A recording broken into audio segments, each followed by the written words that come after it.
I really love romantic, frilly, fun things, and I mean my aesthetic is like that in my work. And I am originally from Salt Lake City, Utah. I moved to New York 7 years ago. I am a doll maker.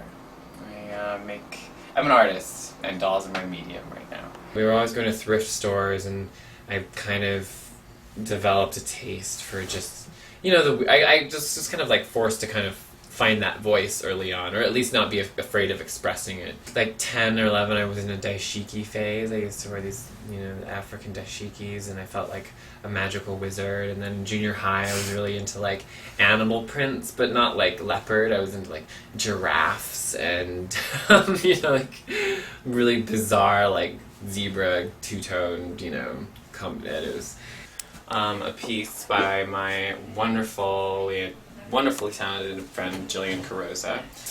And it's something that can be worn like 1,000 ways. Like, this is actually just the short version. This is the more traditional way, I guess, it would be worn. It's right side up, full length. It's 2 flannel shirts that you piece together and made into one. So it's got a little pocket, some ruffles. I call it my art smock.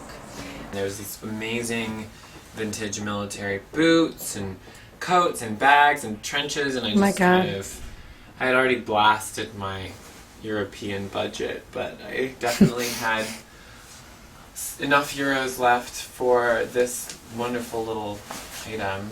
Doing this little collar popping and having a very kind of praying man. What did they call this? It's like a little reptile dinosaur. And I was at a thrift store one day and I saw like they had 6 pairs of these size 50 Dickies bodysuits, probably for like an industrial janitor. So the sleeves were like 3 feet long. The pants went way past the floor, and the crotch was down to here. And I was with a bunch of friends and I was like, I have a vision, and they were like, you're all crazy. Like, what are you talking about? And I was like, I just know what I want to do. So I took them to my studio, I ripped off the sleeves, I shortened them. When I wore it to death, the buttons are falling off, the lining's tearing out. At least I think it's nice to see where some clothing has been. It's nice to see, yeah, exactly, how something can decay and how something can fade and how the fabric wears, and I look forward to some of the clothes I have falling apart. Rick Owens, they were my one, my little reward to myself after my first year of hard work, I guess. I just felt like the world had righted itself somehow.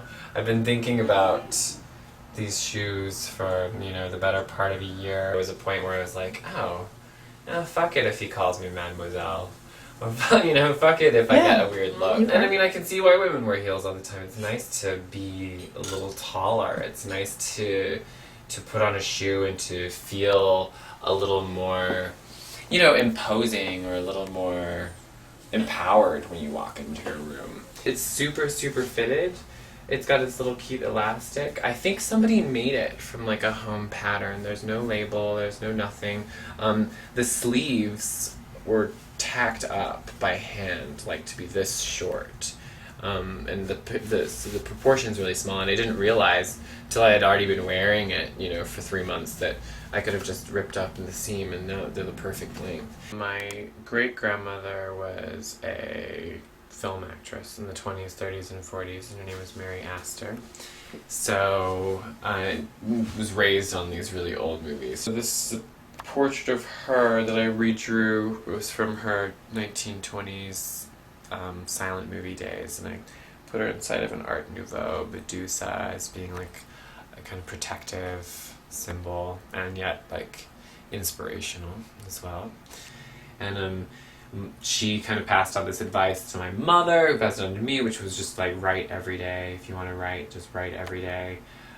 If you want to do anything, just do it every day. She sculpted, she painted, she was a really kind of amazing, prolific woman. And this time last year, I was figuring out how I was going to pay my rent and like living on my unemployment checks and like debating whether or not even if I should keep making the dolls or like get another fashion job. And now I have like a studio and a like independent running business, and so it really is kind of very New York, and it's kind of the only way